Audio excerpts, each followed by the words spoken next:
이 자리에 정치팀 조재영 기자 나와 있는데요. 좀 설명을 해주실까요? 네, 방금 전 상황을 보면요. 한덕수 권한대행에 대한 탄핵소추안 이제 보고 제안 설명이 박성준 원내수석 부대표가 있었고요. 그 다음에 오후 4시쯤에 우원식 의장이 국무총리 한덕수에 대한 탄핵소추안을 재적용 과반수의 찬성으로 하겠다라고 하는 그 얘기가 나오자마자 이제 권성동 국민의힘 당대표 권한대행과 국민의힘 의원들이 단체로 이제 의장석 앞으로 뛰어나간 것 같습니다. 지금은 이렇게 막 팔을 흔들면서 구호를 외치고 있는데 현장에서 전해온 소식을 들어보면 원천 무효 이렇게 계속해서 외치고 있는 것 같고요. 지금 이 의결 정족수에 대해서는 계속 151석이냐 200석이냐 이견이 있었는데 계속해서 200명 찬성이 필요하다라고 주장했던 국민의힘 의원들은 직전까지 의원총회를 하다가 그 마용주 대법관 후보자 임명 동의안 때는 아예 표결에 불참했잖아요. 그런데 이제 한덕수 권한대행 탄핵소추안 때는 전원 거의 들어와서 지금 이렇게 반대 의사를 강하게 표명하고 있는 걸로 보입니다. 교수님 지금 보니까 국민의힘 의원들의 항의는 의결 정족수인 것 같아요. 151명 과반이 아니라 대통령에 준해서 제적의원 3분의 2, 200명 이상이 찬성을 해야 된다라고 주장을 하는 것 같습니다. 의결 정족수 어떻게 봐야 됩니까? 그 대통령 권한 대행이라는 그 지위, 그 권한 대행은 어떤 그 기관이나 직급을 의미하는 것이 아닙니다. 말 그대로 권한을 대행하는 지위. 그래서 총리가 대통령의 권한을 대행하는 지위로 이제 그 지위가 인정되는데, 이건 비유적으로 말하면 예컨대 모자에 대통령이라는 모자를 쓰고 내가 대통령이라는 지위에서 내 그 권한 행사하기 힘드니까 총리 너가 이거를 행사하라. 그렇게 해서 모자를 총리에게 넘겨줄 때 총리가 총리라는 모자를 벗어 던지고 대통령이라는 모자를 쓰는 게 아니라는 겁니다. 총리 머리 위에 그냥 대통령이라는 모자만 쓰여져 있는 거고, 만약에 총리가 그 대통령의 권한을 행사하는 데에 적격이 아니라고 한다면, 어떤 권한을 행사했을 때 그 권한 행사가 적합한 행사가 아니라고 한다면 총리로서 대통령의 권한을 행사할 만한 능력이 안 된다는 뜻이지 않습니까? 그럴 때에 그 총리를 배제하고 다른 사람에게 권한을 대행시키겠다라고 한다면 그 총리는 총리로서의 지위에 대한 자격만 상실시키면 되는 겁니다. 그렇다면 총리에 대한 의결 정족수는 3분의 1 과반수, 이게 딱 정해져 있기 때문에 151석이면 충분히 가능하다, 이렇게 말할 수 있습니다. 네, 지금 교수님 말씀하시는 중에요. 뉴스 속보가 들어오고 있습니다. 검찰에서 윤석열 대통령이 올 3월부터 내란을 준비를 했다라는 내용이 있고요. 검찰이 내란 주도 혐의로 김용현 전 장관을 구속 기소했다라는 속보도 들어와 있습니다. 또 검찰에서는 윤석열 대통령이 총을 쏴서라도 문 부수고 들어가 끌어내라고 지시를 했다라고도 밝혔습니다. 또 검찰에서는 윤석열 대통령이 계엄 해제됐다 해도 계속 진행하라는 지시도 했다라는 속보가 지금 들어와 있습니다. 앞서 말씀을 잘 못 드렸는데요. 윤석열 대통령이 올 3월 비상계엄을 염두에 두고 11월부터 준비를 했다. 검찰에서 밝힌 뉴스 속보 전해드렸습니다. 지금 국민의힘 의원들이 우원식 국회의장석에 몰려가서 지금 항의를 하는 건 의장이 이거를 결정할 권한이 있느냐라는 주장도 하고 있을 것 같습니다. 의장이 하는 데 있어서 문제는 없습니까? 어떻습니까? 예컨대 지금처럼 이제 그 의결 정족수가 총리냐 혹은 또 대통령이냐의 문제에 관련해서는 탄핵 소추 기관인 국회가 결정할 사안입니다. 그래서 국회 자체가 그 3분의 1 과반수이냐 아니면 과반수 또 그 3분의 2 이상이냐, 이거를 국회 자체에서 판단을 해서 그런 다음에 의결을 하면, 그런 다음에 의결된 탄핵소추안이 헌법재판소에 가게 되면 헌법재판소에서 최종적으로 그 정족수가 이제 적합한 것인지에 대한 판단을 하게 돼 있습니다. 그러니까 헌법에 적합한 절차라고 한다면 일단은 국회의장이 탄핵소추 의결을 이제 할 때 기준을 정하고 그 기준에 따라서 탄핵소추가 이루어졌다면 그 사안이 헌법재판소에 가서 헌법재판소가 보기에 이거는 의결 정족수가 잘못됐다 그러면은 탄핵소추 자체를 기각해 버립니다. 그렇게 이제 그런 절차를 거치면 충분히 문제가 해결될 수 있는 평화적인 절차이기 때문에 국힘당에서 이것을 문제 삼을 필요는 없지 않나 하는 생각을 합니다. 그러니까 오늘 그 탄핵 소추안을 의결하는 정족수가 몇 명이냐를 결정하는 것은 국회의장이 오늘 충분히 할 수 있는 그렇습니다. 거다. 일차적인 권한을 가지고 결정권을 있는 가지고. 거다라고 예, 그렇습니다. 말씀을 하시는 거고 이후에 헌재에서 탄핵 소추안을 다룰 때 그때 의결 정족수까지 함께 충분히. 다루면 되는 그렇습니다. 그런 예. 충분한 상황이다라고 예. 말씀을 하시는 것 같습니다. 국회에서 여야는 이걸 두고 네. 논란이 있었잖아요. 네, 잠시 지금 상황 좀 설명드리면요. 네. 이 와중에도 우원식 의장이 4시 7분쯤에 투표를 시작하겠다 이렇게 선언을 했고요. 그 중간중간 나온 영상을 보면 야당 의원들이 이제 투표를 실제로 하고 있는 모습을 좀 보실 수가 있습니다. 그래서 국민의힘 의원들을 이렇게 의장석 둘러싸고 지금은 구호를 의장 사퇴 이렇게 바꿔서 외치고 있는데 어차피 이제 표결에는 참여하지 않겠다라는 의사를 표현하고 있는 것 같고요. 지금 야권 의원들은 대부분 아까 마찬가지로 정상적으로 투표에 참여하고 있는 모습입니다. 아마 국민의힘 의원들은 이렇게 뭐 구호 외치고 하다가 로텐더홀이나 이런 곳을 이동해서 규탄 대회나 뭐 의원총회 이어가지 않을까 이렇게 예상이 되고 있습니다. 네, 지금 조재영 기자가 설명한 화면을 다시 한번 말씀을 드리겠습니다. 지금 화면에 보면 한쪽에는 국민의힘 의원들이 우원식 국회의장석 주변으로 가서 항의하는 모습이 보여지고 있고 지금은 두 그림 다 그 화면이 나오고 있네요. 앞서서 보신 모습은 민주당 의원들은 표결을 하고 있는 모습으로 네, 지금 다시 나오고 있습니다. 오른쪽 화면에 보면은 민주당 의원들은 표결에 참여하고 있는 모습으로 지금 보입니다. 그러면은 국민의힘은 이 표결에 참여하지 않는다라는 입장을 당론으로 정한 겁니까? 네, 그렇습니다. 탄핵 부결 당론을 정했고요. 아까 말씀 주셨다시피 이제 이 국민의힘에서는 탄핵 가결 정족수는 대통령 탄핵 기준과 동일하다. 이게 지금 계속해서 일관된 주장이거든요. 민주당 주장처럼 만약에 국회 과반으로 한덕수 권한대행을 탄핵을 한다면 그 다음 권한대행도 과반으로 탄핵이 가능하고 그 다음도 가능할 거 아니냐.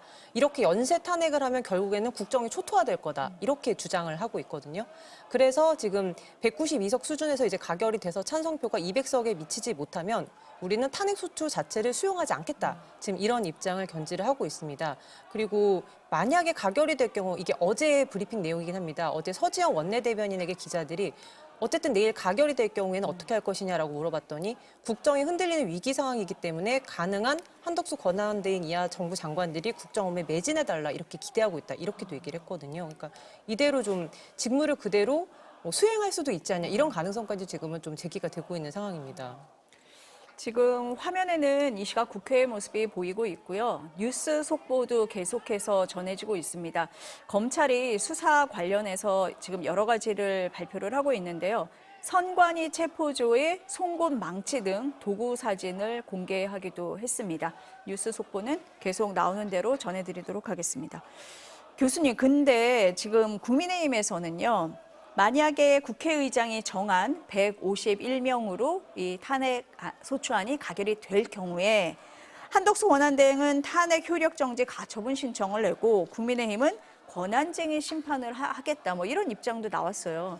이게 뭐 어떻게 하겠다는 거고 가능한 얘기입니까? 바로 이제 그 현재 그 한덕수 권한대행에 대한 탄핵 소추에 대한 불복의 수단으로 그러한 수단들을 지금 언급을 하고 있는 것 같습니다. 그래서 효력정지 가처분이라든지 권한쟁의 심판이라든지 이런 등등을 제기하겠다라고 말하는데 일단은 그 탄핵소추의 효력에 따라서 권한이 헌법 및 헌법재판소 법에 따라 정지되게 되어 있습니다.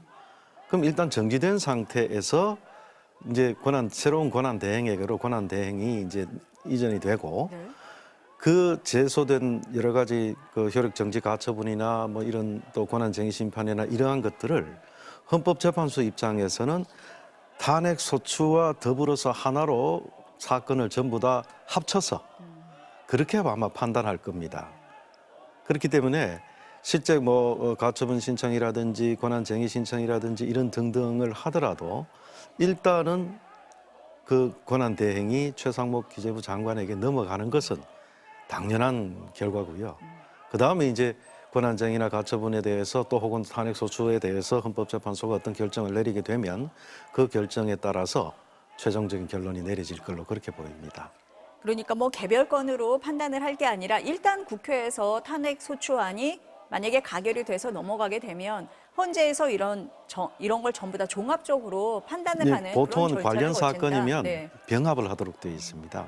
병합하게 돼 있고 그 법리가 똑같거나 네. 그러한 경우에는 또 서로 관련성이 있는 사건이나 이런 경우에는 하나로 병합해서 동일한 법리로 심판을 내리게 되는 그런 것이 이제 헌법재판소의 결정의 방식이기 때문에 아마도 뭐 그런 가처분이나 이런 등등을 제기한다 하더라도 헌법재판소에서는 이것들을 하나로 병합해서 탄핵 소추안과 같이 평가할 가능성이 판단할 가능성이 크다고 생각됩니다. 뭐 이 표결에 앞서서 박성준 의원이 뭐 제안 설명을 하기는 했습니다. 탄핵 소추 사유 어떤 게 네. 있습니까 지금? 일단 먼저 제안 설명에서 나왔던 내용들부터 전해드리면요. 박성주 원내수석 부대표가 내란 사태 이후에 환율은 폭등하고 민생은 도탄에 빠져 있다. 이제 내란 사태 여진 수습이 여전히 현재 진행 중인데 내란범들이 공직자의 탈을 쓰고 있다. 이런 표현을 했거든요. 그래서 국회가 민의를 받들어서 대통령 탄핵과 내란 특검법을 통과시켰다. 근데 이제 말하는 도중에 이제 들어왔던 의원총회를 끝나고 들어왔던 국민의힘 의원들이 착석하면서 굉장히 고성이 좀 중간중간 이어지기도 했습니다. 이제 박 부대표가 이제 얘기했던 것들이 전 세계가 지금 한국의 위기를 과거 IMF 수준으로 평가하고 있다. 그리고 어제 한대행이 헌법재판관 임명을 거부한 것은 사실상 대국민 선전포고다. 대한민국의 국격이 끝도 없이 추락하고 있다. 이렇게 얘기를 했고요. 그리고 이번 탄핵안과 관련해서도 한덕수 권한대행이 사전에 김용현 전 장관의 보고를 받고 국무회의를 소집했는데 이것은 단순히 내란의 공모 방조를 넘어서 내란 정권의 2인자다. 이렇게 칭했습니다. 그래서 지금까지는 어떤 안정적인 사태 수습이 중요하다고 봤지만 어제 이제 한대행이 기자회견을 보면서 좀 명확해진 것이 내란 수계의 방탄과 자기의 안위를 위해서 어떤 탄핵 심판을 지연시키고 방해하려는 전략이 아닌가. 그래서 이 탄핵안을 진행할 수밖에 없었다 이렇게 얘기를 했고요. 아직까지 내란을 수습 못하고 있는 게 지금 우리나라의 현실이고 국민의 명령은 분명하다. 한덕수 대행을 탄핵하고 내란 사태를 안정적으로 종결하라는 것이다. 이렇게 밝혔습니다. 그래서 이제 동료 의원들에게도 마지막으로 한 번 더 호소를 했는데 대한민국을 위해서 무엇이 옳은 선택인가 고민을 해달라. 국가의 주인은 국민이고 국무총리는 국민의 봉사자일 뿐이다. 대한민국 국민은 한덕수 총리의 중대한 헌법 위반을 용서하지 않을 것이다. 그래서 민주주의와 법치주의의 원칙을 이 탄핵 소추로서 확인하려 한다. 이렇게 얘기를 했고요. 지금 내란 수계 윤석열 또 내란 정권 2인자 한덕수의 기본 상식이 무너지고 있다. 그래서 오늘의 탄핵을 통해서 상식의 정치를 복원하고 상식의 길로 가자. 그러므로 이제 의결에 동참해 주시길 간곡하게 부탁드린다. 이런 말로 이제 끝을 맺었습니다. 지금 교수님 여기 뉴스 속보 보니까요. 윤석열 대통령이 그 비상계엄을 전후해서 어떻게 했는지에 대해서 지금 검찰이 계속 밝히고 있는 것 같아요. 윤석열 대통령이 도끼로 몸 부수고서라도 다 끄집어내라는 지시를 했다. 그리고 이 비상계엄이라는 게 국헌 문란이 목적이었다. 국회 진입도 지시했다. 올 3월부터 비상계엄을 염두에 두고 11월부터 준비를 했다. 체포조도 있었다. 이런 게 다 밝혀지고 있는 상황입니다. 이렇게 보면은 비상계엄을 내란죄로 충분히 볼 수 있다. 이렇게 봐야 되지 않습니까? 어떻습니까? 12.3 사태를 보는 그 관점에서 헌법적인 관점하고 법률적 관점이라고 하는 것을 구별해서 볼 필요가 있습니다. 예컨대 12.3 사태에서 비상계엄 선포라는 외형을 띠고 있지만 헌법이 규정하고 있는 바의 요건에 전혀 맞지 않았고 그다음에 계엄법상의 요건 뭐 당연히 맞지 않습니다만 그다음에 그것이 외형으로서 비상계엄 선포라는 그런 것을 표방하고 있지만 실질적으로 볼 때에 그것은 형법적인 차원에서 볼 때는 내란죄라고 하는 것으로 의율될 수 있는 그런 행위였다. 그래서 탄핵 사유로서 중요한 것은 위헌위법적인 법률 행위입니다. 행위입니다. 그래서 헌법에 위반되는 비상계엄 선포 행위라고 하는 것이 당연히 탄핵 사유로서 인정이 되고 있고 그렇다면 탄핵 사유를 충족하는 것은 더 이상 말할 필요가 없고 그 다음 단계에서 형법 단계에서 이것이 내란죄에 해당하느냐 하는 문제에 대해서는 지금 현재 검찰에서 제시하고 있는 많은 저런 증거들을 볼 때 충분히 또 형법상의 내란죄로 될 수도 있지 않느냐라는 그런 부분이 있습니다만 한 가지 좀 우려스러운 것은 검찰에서 지금 현재 기소를 하긴 했는데 네. 법원에서 어떤 판단을 할지가 중요한 사항입니다만은 원래 내란죄를 수사할 권한이 검찰이 있느냐 없느냐의 논쟁이 초기에 있었습니다. 그렇죠. 그래서 엄격하게 적용한다고 했을 때는 법원에서는 수사할 권한이 없는 기관이 수사한 사항이기 때문에 이건 공소 기각이 되어야 한다라고 판단을 해버리면 지금까지 검찰이 확보하고 있었던 신병이라든지 혹은 증거 자료라든지 이것들이 다 새롭게 수사를 통해서 그 증거 능력을 얻어야 하는 그런 우려도 없지 않아 있습니다. 물론 법원에서 그렇게까지 할 것인지는 좀 두고 봐야 될 문제이긴 합니다만 그런 문제점도 예측할 수 있습니다. 근데 지금 윤 대통령에 대한 수사는 공수처가 주도적으로 하고 있잖아요. 그러면 그렇게 돼 공수처가 있습니다. 또 윤 대통령을 수사를 하고 검찰에서 수사한 것을 이첩받고 하면은 좀 법적인 문제가 사라지는 지금 건 현 아닙니까? 단계로 어떻습니까? 검찰에서 수사한 그 자료들을 네. 공수처로 이첩하지 않은 상태인 것 같습니다. 아는 상태에서 지금 야, 검찰이 그 발표를 하고 검찰이, 있다. 네. 네. 기소를 네. 왜냐하면 20일이라는 기간 체포 구속 기간이 있기 때문에 네. 20일 경과하면 석방을 해야 되거든요. 기소를 하면은 이제 계속 미결수 상태로 넘어가게 됩니다. 그래서 검찰이 기소를 한 것 같고 공수처 자체에서는 그 자료를 이제 넘겨달라고 했는데 검찰에서 그 자료를 넘겨주지 않은 상태인 것이고요. 만약에 이제 법원에서 그 수사권 문제로 논란이 된다 그러면은 나중에 이것을 다시 또 공수처에서 이것을 다시 재조사를 하고 하는 등등의 그런 과정이 좀 어렵고 필요할 복잡한 수는 있다. 절차가 또 네. 기다리고 있는 수도 있다는 겁니다.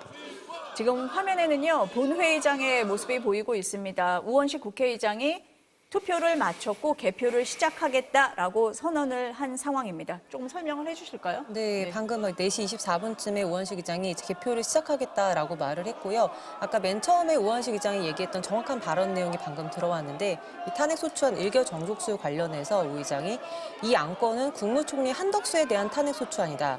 그렇기 때문에 헌법 제65조 2항에 따라서 재적용 과반수 찬성으로 의결한다. 이 의결 정족수에 대해서 일부 이견이 있지만 국회의 탄핵소추 의결은 직계 파면을 요구하는 것이고 이 안건의 탄핵소추 대상자는 헌법에 따라서 대통령 권한을 대신에 행사하는 국무총리다. 또 헌법은 대통령에 대해서만 가중 의결 정족수를 규정하고 있기 때문에 의장은 국회법 제10조에 따라 국회 의사를 정리할 권한이 있고 이 안건의 의사 진행을 위해서 헌법학계와 국회 입법조사처의 의견을 종합적으로 검토해서 의결 정족수를 판단했을 말씀드린다. 이렇게 얘기하고 이제 투표를 시작한 것으로 보입니다. 이 법적으로 어떻게 해석을 좀 해야 돼요, 교수님? 뭐 말씀 그대로입니다. 네. 지금 국회법상에서 탄핵 소추를 하는 경우에 의결이 어떤 것인지에 대해서 헌법 및 국회법 또 헌법재판소법 등에 나와 있고 거기에서 총리라는 지위에 대해서 이제 탄핵 소추를 한다라는 뜻입니다. 그래서 앞서도 말씀드렸다시피 대통령이라고 하는 그 지위에 그 총리에게 그 권한을 대행하도록 하는 대행하도록 권한 대행이라는 직책이 따로 있지는 않다는 말씀이에요. 그래서 권한을 대행하게 하는데 예컨대 비유적으로 그 칼을 하나를 들고 야, 이 칼 이거 네가 대신 써 했는데 그 칼을 받은 사람이 그 칼을 제대로 안 썼다. 그러면은 준 대통령이 문제입니까? 그 칼 제대로 안 쓴 받은 사람이 문제입니까? 그처럼 비유할 수가 있습니다. 그래서 대통령의 권한을 대행하라고 헌법에서 정해놓았는데 대행하는 총리가 그 대행을 잘못했다. 그러면 총리로서 탄핵이 될 수 있다라는 거죠. 그래서 이제 물론 이거는 또 이제 학견에 따라서 다르게 주장하는 분들도 있습니다. 총리인 지위에서 행한 행위에 대해서만 과반수가 필요하다 하는 입장. 그다음에 권한 대행인 상태에서는 또 200표 이상이 필요하다. 이렇게 보는 그걸 이제 이분설이라고 그럽니다. 총리인 지위에서 행한 행위, 그다음에 권한 대행으로서 행한 행위를 나누어서 설명하는 견해다 해서 이분설이라고 얘기를 하는데 이제 거기에 대응해서 아니다. 이건 뭐 권한 대행이라고 하는 지위는 총리로서 지위이기 때문에 그냥 과반수면 족하다라고 하는 견해도 있고 또 정반대의 견해에서 권한 대행이 돼버리면 그냥 대통령의 탄핵소추 요건과 똑같이 돼야 된다.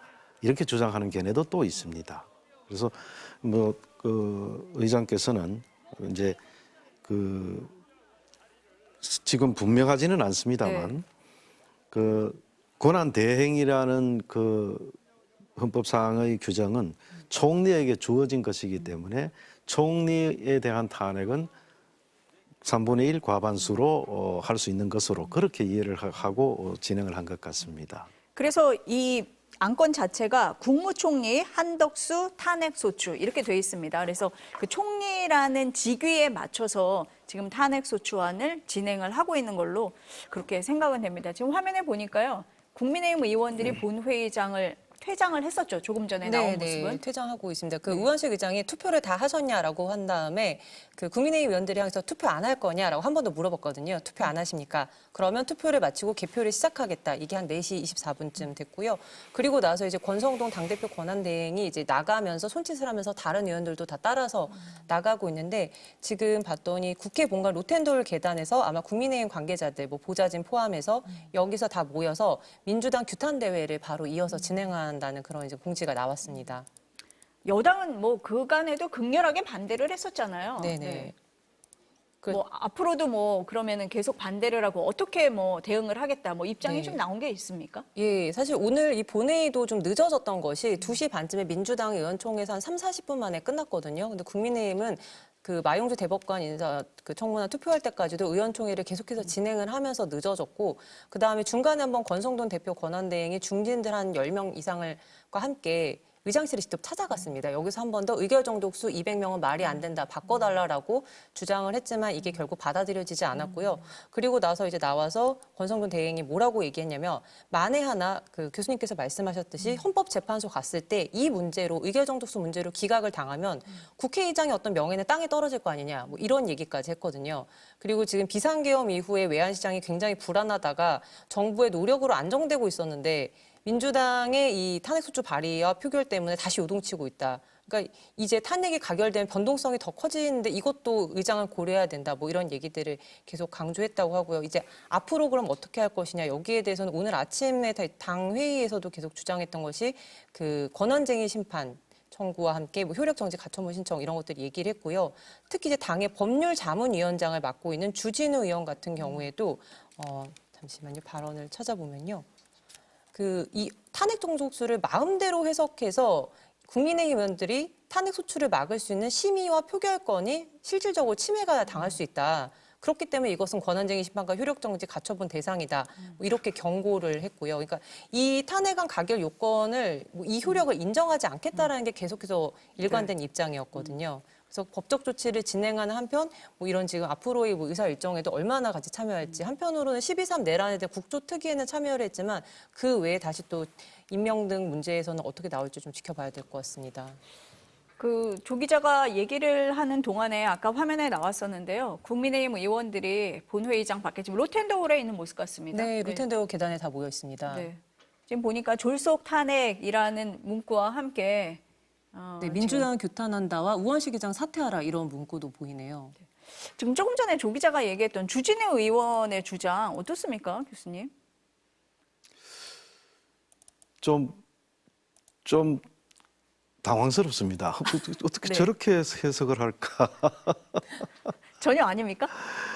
그 국회의원이 표결 정족수가 정해진 것이 잘못되어 있기 때문에 자신들이 표결에 참가하지 않는다라고 얘기를 하고 그것이 표결권을 침해한 것이다라고 말하는데 의결 정족수가 어떻게 표현되었든 간에 그 회의에 참석하고 안 하고는 자신들의 의사에 달려 있는 것이지 누가 막은 것이 아니지 않습니까? 그런데 이거를 의결 정족수를 그렇게 정했기 때문에 우리가 참여를 못하게 했다? 못하게 됐다? 그게 받아들여질 수가 있겠습니까? 받아들여지지 않을 거다. 그냥 주장이다. 그러니까 네. 도저히 헌법재판소에서도 뭐 앞서도 제가 말씀드렸습니다만 만약에 이것이 권한쟁의 심판이라든지 이런 형태로 들어가게 된다 하더라도 이거는 그 자체로 각하사안이지 그 헌법재판소에 인용될 수 있는 성질의 것이 전혀 아니다라고 말씀드리고 싶습니다. 그 한덕수 권한대행에 대해서 민주당에서는 내란 공범이다 이렇게 얘기를 하고 있잖아요. 그 부분은 어떤 부분에서 타당한 면이 있다 이렇게 보세요? 저는 뭐 오늘인가요? 어젠가요? 오늘인가요? 김용현 그 피의자가 한덕수 총리한테 얘기를 했다. 그다음에 또 너무 많아. 그 어떻게 다 알까? 알고 있었다. 뭐 이런 등등의 뭐 얘기들이 있고, 그다음에 국무회의 심의 중에 계엄 선포라고 하는 것을 이제 얘기를 했고 하는 등등을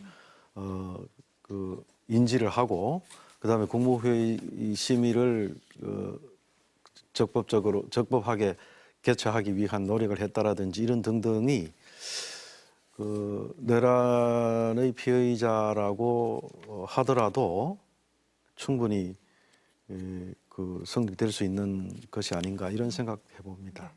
아니 어제 그 김용현 전 국방장관 변호인이 얘기를 할 때, 그러니까 네. 그 사전 보고했다는 부분이요. 물론 뭐 그 전에 뭐 사전에 보고했다는 건 아니고 국무회의 시작 전에 대통령이 들어오기 전에 얘기를 했다라는 건데 그 부분은 법적으로 좀 어떻게 볼 부분이 있습니까? 어떻습니까?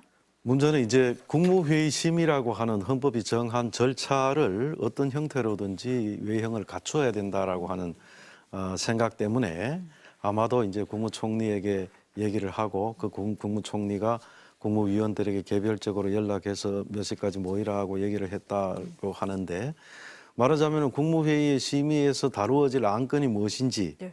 그다음에 그거를 공식적으로 기록할 것인지 말지 등등등 국무회의 심의의 외형을 갖추려고 하는 의도에서 예컨대 김용현 전 장관이 총리에게 얘기를 하고, 그다음에 총리가 그것은 마치 이제 국방장관이 이제 대통령에게 건의한다라고 하는 절차를 이제 지킨다는 의미에서 총리에게 말했고, 총리는 국무회의 심의를 해서 대통령에게 그 계엄을 이제 건의를 하고 그다음에 대통령이 계엄을 하는 이런 외형을 갖추려고 하는 시도였던 것으로 보입니다. 네.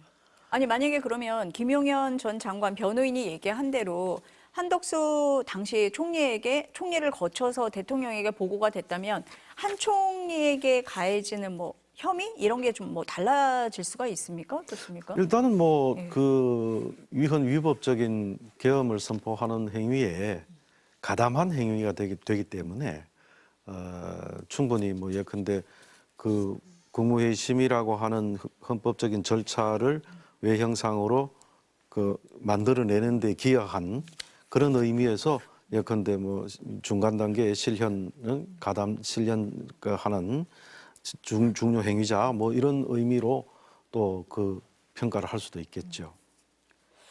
그 한 권한대행에 대해서는 비공개로 한 차례만 조사를 했거든요. 근데 만약에 이제 직무가 정지된다면, 만약에 가결이 돼서요, 그러면은 뭐 직접 조사라든지 뭐 압수수색이라든지 뭐 그런 부분도 진행이 될 수 있는 겁니까? 뭐 수사기관의 의사에 달린 문제라고 봅니다. 뭐 일단은 한 총리께서 그런 내란의 가담자라는 것이 혹은 또 뭐 좀 더 적나라하게 표현을 해서 내란 공범이다라는 정도로 평가를 받는다면, 그 비공개로 조사한 내용에 따라서 그걸 평가를 받는다면, 그다음 수사기관의 의사에 따라서 지금까지 그 내란에 가담한 자들에 대한 법적 처분과 마찬가지의 처분도 충분히 있을 수 있다고 생각합니다.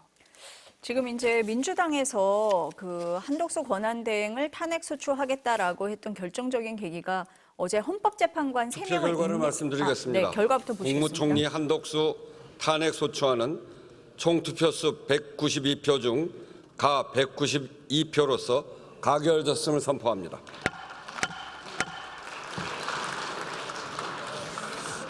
의사일정 제3항 독점 규제 및 공정거래에 관한 법률 일부 개정 법률안부터 의사일정 제11항 한국산업은행법 일부 개정 법률안 대안까지 이상 9건을 상정합니다.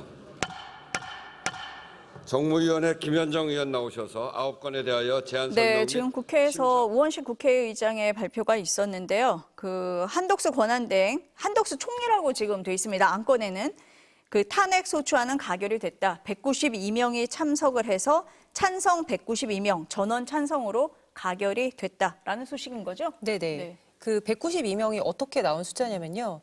그 국민의힘에서는 지금 조경태 의원만 유일하게 참석해서 찬성표를 던진 걸로 지금 파악이 되고 있습니다. 조경태 의원이 표결 전에 MC 취재진에게 직접 오늘은 국민만 보고 가겠다, 탄핵 찬성표를 던지겠다라고 직접 입장을 밝혔었고요. 이제 김상욱 의원 같은 경우에는 마용주 대법관 임명동의안의 경우에는 이제 찬성표를 던졌는데 한덕수 총리 탄핵안의 경우에는 이제 한번 기권하겠다라고 입장을 밝혔었고요. 미리 기자들에게. 다만 지금 그 찬성이나 반대를 할 수 없는 이유는 한대행이 실제로 잘하고 있다고 생각하지는 않는다. 그렇기 때문에 한 번 더 투표를 한다면 그때는 탄핵에 찬성할 수도 있지만 오늘은 뭐 국가의 혼란 이런 것을 염려하여 일단은 찬성도 반대도 아닌 기권을 하겠다라고 얘기를 했고 이제 법야권을 보면은 192명인데 오늘 그 민주당의 김문수 의원이 해외 출국한 것으로 지금 파악이 되고 있습니다. 그래서 한 명이 빠져서 191명의 그 조경태 의원까지 총 192명으로 보이고요. 이 야권의 개혁신당 3명 모두 의결 정족수 논란에도 불구하고 오늘 탄핵엔 찬성표를 던지겠다라고 했기 때문에 참석한 의원들은 전원 탄핵에 찬성표를 던진 것으로 파악이 되고 있습니다. 그럼 이후 절차는 어떻게 진행이 됩니까, 교수님? 이제 헌재로 곧바로 네. 지금 현재 탄핵이 의결된 시점부터 총리의 권한이 정지가 되고요. 권한 대행 행위가 정지가 되고 그 다음에 곧바로 이제 탄핵 헌법재판소에 그 탄핵 소추안이 정본이 전달이 됩니다. 그 다음에 이제 지금 시점부터 권한 대행이 최상목 기재부 장관으로 넘어가도록 그렇게 돼 있습니다. 그러니까 그 순서에 따라서 이제 최상목 부총리가 권한 대행이 되는 거네요. 예, 그 네. 정부조직법에 네. 그 순서가 정해져 있습니다. 대통령 권한 대행 국무총리가 되는 거는 이제 헌법에서 국무총리가 우선 하도록 돼 있고 그 다음에 법에서 정한 순위로 해서 이제 최상목 경제부총리, 그 다음에 사회부총리, 외교부 장관 이런 식으로 정부 조직법이 규정이 되어 있습니다. 교수님이 앞서서도 말씀을 하셨는데 헌법재판관 임명이라든지 대법관 임명해야 된다라는 거잖아요. 그렇습니다. 그러면은 이제 다시 권한대행이 되는 최상목 권한대행이 그거를 해야 된다. 법적으로 보면 그렇습니까? 그렇습니다. 지금 현재는 대통령 권한 대행의 책상 위에 헌법재판소 재판관 3인에 대한 임명 서류, 그다음에 오늘 통과한 대법관 임명 서류가 놓여져 있습니다. 거기에 서명을 하고 그다음에 이제 관계기관 관계 국무위원회 서명이 또 이제 같이 들어가게 되는데 만약에 이제 자리가 없으면 이제 차관이 대행하게 되겠죠. 뭐 그런 식으로 해서 서명이 되면 그 서명으로 자격이 이제 그 권한이 이제 지위가 주어지는 겁니다. 그리고 이제 임명장을 수여한다라든지 하는 거는 이제 형식적인 부분이고 실질적으로 서명이 돼서 그 서명된 서류가 헌법재판소나 혹은 대법원에 전달이 되면 그것으로 일단 자격은 그때부터 시작이 됩니다. 아니 근데 국민의힘 권성동 원내대표가 어떤 주장을 했었냐면요. 헌법재판관 3명 임명을 강행하면 윤 대통령 탄핵 심판 자체가 무효화될 수 있다라는 주장을 하면서 대통령 탄핵 심판의 소추인인 국회가 탄핵을 심판하는 헌법재판관을 추천하는 것은 검사가 판사를 고르는 것과 마찬가지라 예. 공정성에 맞지 않다 뭐 이렇게 주장을 했습니다. 어떻습니까? 예, 뭐 그런 주장이 있는 것으로 알고 있습니다만 헌법기관 구성이라는 부분하고 구체적인 사건에 대한 해결이라고 하는 부분을 혼돈하면 안 됩니다. 우선은 헌법재판소 재판관 3인을 보충하는 일은 결혼이 되어 있는 헌법재판소 재판관을 통상적으로 임기 6년의 재판관으로 임명하는 행위입니다. 근데 이제 탄핵소추라고 하는 거는 그전에 탄핵소추도 있고 지금도 있고 뭐 또 앞으로도 또 탄핵소추가 또 있을 수도 있는 그런 문제이기 때문에 개별적이고 구체적인 사안과 연계해서 그 사안의 성격에서 재판관 임명을 할 수 없다. 이렇게 표현하는 것은 그것은 오히려 헌법재판기관 구성이 훨씬 더 우위에 있는 것이기 때문에 그건 성립될 수 없는 표현이다. 이렇게 말할 수 있겠습니다. 조 기자, 혹시 네네. 지금 저희가 이제 속보로 계속 들어온 게 네. 내란을 주도한 김용현 전 장관을 구속 기소했다라는 겁니다. 네. 지금 보니까 이제 보도 참고 자료가 나오고 있어요. 네네. 혹시 뭐 혐의라든지 네. 검찰에서 밝힌 내용 뭐 파악된 네. 게 있습니까? 예, 좀 간단하게 설명을 드리면요. 네. 이게 김용현 전 장관을 오늘 구속 기소했다라고 하면서 기자들에게 낸 보도 참고 자료인데 네. 사실 이 공소사실 요지를 보다 보면은 김용현 전 장관보다는 윤석열 대통령에 대한 부분들이 굉장히 눈에 띄는데요. 대통령의 직접적인 발언 내용들이 상당히 구체적으로 들어 있습니다. 이제 대통령이 당시에 포고령 발령 무렵부터 국회가 계엄 해제를 요구한 가결하기 전까지 조지호 경찰청장에게 여러 차례 전화를 해서 직접 조 청장 국회에 들어가려는 국회의원들 다 체포해 잡아들여 불법이야 체포해라고 직접 지시를 했다는 거고요. 그다음에 수방사 병력이 이제 국회를 주변에서 현장을 지휘하고 있을 때도 이때 직접 전화해 상황을 확인하면서 아직도 못 들어갔어. 미리 예전에도 나왔던 얘기긴 한데 4명이 1명씩 들쳐업고 나오라고 해. 이 뒤는 좀 새로 나온 발언입니다. 아직도 못 갔냐? 뭐 하고 있냐? 문 부수고 들어가서 끌어내. 총을 쏴서라도 문을 부수고 들어가서 끌어내라. 이렇게 윤석열 대통령이 직접 지시를 했다는 겁니다. 그리고 국회에서 계엄 해제 요구안이 가결됐던 새벽 1시 이후에도 또 전화를 해서 국회의원 190명 들어왔다는데 실제로 190명 들어왔다는 것은 확인도 안 된다. 그러니까 내가 계엄 선포되기 전에 병력 움직여야 한다고 했는데 다들 반대해서 해제됐다고 하더라도 내가 2번, 3번 계엄령 선포하면 되는 거니까 계속 진행해. 이렇게까지 지시를 했다는 겁니다.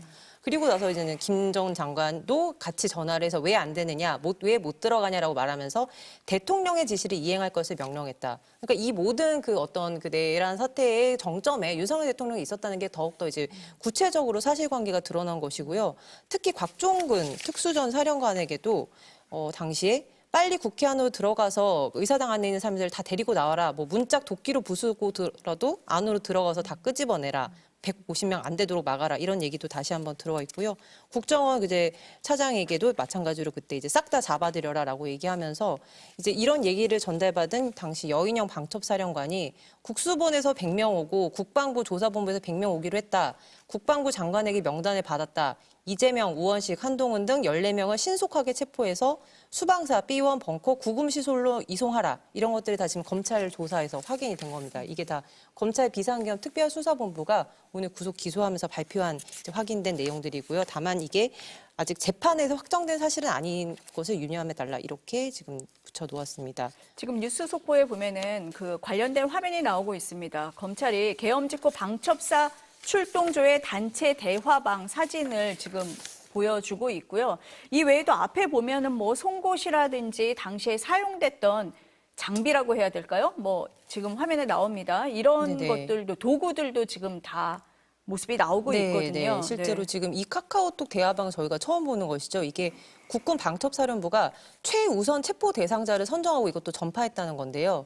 이제 국회가 비상계엄 해제안을 곧 이제 가결을 시킬 것 같으니까 이를 저지하기 위해서 김용현 전 장관이 여인영 방첩사령관에게 이재명, 우원식, 한동훈 이 3명부터 잡아라. 이렇게 지시를 했다는 겁니다. 그래서 이제 그룹 통화까지 하면서 기존의 인원들을 다 취소하고 모든 팀은 이재명, 우원식, 한동훈 체포해서 구금시설로 이동시켜라. 이렇게 명령을 했고 이 단체 대화방이 그 얘기입니다. 기존에 부여된 인원을 전면 취소한다. 모든 팀은 우원식, 이재명, 한동훈 중 보시는 팀 먼저 체포해서 구금시설로 이동하시면 된다. 그래서 현장에 있는 작전부대 통해서 신병을 확보한 이후 인수받아서 수방사로 구금발한다. 아주 구체적으로 지시를 하고 있고요. 포승줄 및 수갑 이용해라. 이런 메시지까지 전송한 것으로 지금 다 확인이 됐습니다. 그 앞서서 화면을 보면은 뭐 포승줄이나 송곳이나 이런 도구들이 나와요. 근데 이 도구가 뭐냐? 선관위 체포조가 사용을 했던 그런 사진입니다. 송곳도 보이고 망치도 보이고 이래요. 교수님은 어떻게 보십니까? 좀 처참합니다. 말 그대로 저 자체로 내란 목적이 명확하게 지금 증거로 드러나고 있고요. 다시는 없어야 할 우리 헌정의 비극이라는 생각이 듭니다. 아니 근데 윤석열 대통령 측의 그 석동현 변호사가 얘기를 할 때 뭐 체포의 체자도 얘기를 한 적이 없다. 또 윤 대통령도 대국민 담화에서 그냥 야당을 좀 겁주려고 한 거다, 경고성이다 이렇게 얘기를 했는데 지금 나오는 뭐 도구라든지 뭐 그간의 증언은 많았습니다만 이런 증거까지 나오고 있거든요. 그럼 더 명확해졌다 이렇게 봐야 됩니까? 내란죄로서의 뭐 형법적인 구성 요건에 해당하는 것은 명확해 보이고요. 그분들께서는 어떤 뜻으로 체포의 체자라든지 뭐 끄집어내라 이런 등등도 없었다라고 말씀을 하시는지 모르겠지만 어쨌든 저런 증거가 다 드러난다고 한다면 최종적으로는 이제 윤석열 대통령이 정말 저런 것을 했는지 여부를 확인하는 절차가 남아 있을 것 같습니다. 네. 예. 조금 더 설명을 해주실까요? 네네. 그래서 지금 말씀하신 부분, 국헌 문란의 목적이 인정되고 이런 범죄 구성 요건에 대해서도 검찰이 같이 자료에 지금 내고 있는데요. 일단은 국헌 문란의 목적이 인정된다. 대통령이 위헌 위법한 비상계엄을 선포했고 위헌 위법한 포고령을 발령했고 무장한 군과 경찰을 동원해서 국회를 봉쇄했다라고 검찰이 명확하게 정리를 했습니다. 또 12월 3일부터 4일까지 주요 지휘관 회의에 녹음 파일이 있는 것으로 보이는데요. 여기서 김용현 전 장관이 뭐라고 하냐면 우리 군이 통수권자이신 대통령님의 명을 받들어 임무를 수행했습니다. 그러나 중과부적으로, 이 중과부적이 여기서 나온 발언인데요. 중과부적으로 결과가 우리가 원하는 결과가 되진 않았지만 그래도 우리는 우리 할 바를 다 했다고 생각합니다. 여러 가지 어려운 여건에서 임무를 완수해준 우리 수방사, 방첩사, 특전사, 지작사 모든 분들께 고맙게 생각합니다. 이렇게 김용현 전 장관이 대통령의 명을 받들어서 우리가 임무를 수행했다라고 얘기를 하고요. 이게 내란죄의 구성 요건이 폭동에 해당한다. 이것도 검찰이 명확하게 밝히고 있습니다. 이 위헌 위법한 비상계엄과 포고령 때문에 다수의 무장계엄군과 경찰이 국회, 민주당사, 선관위, 그다음에 여론조사 업체까지 이 일대의 평원을 해쳤고 이것이 국회의원 등의 신체의 자유, 거주 이전의 자유도 침해했고 국회와 선관위의 권능 행사를 아예 불가능하게 하고자 했기 때문에 폭동을 일으킨 것에 해당한다. 검찰이 이렇게 판단을 했고요. 또 하나가 윤석열 대통령이 이게 갑자기 발생한 것이 아니라 적어도 2024년 올해 3월경부터 비상계엄을 염두에 두고 여러 차례 논의한 사실도 구체적으로 확인이 됐는데요. 시기와 장소까지 특정이 됐습니다.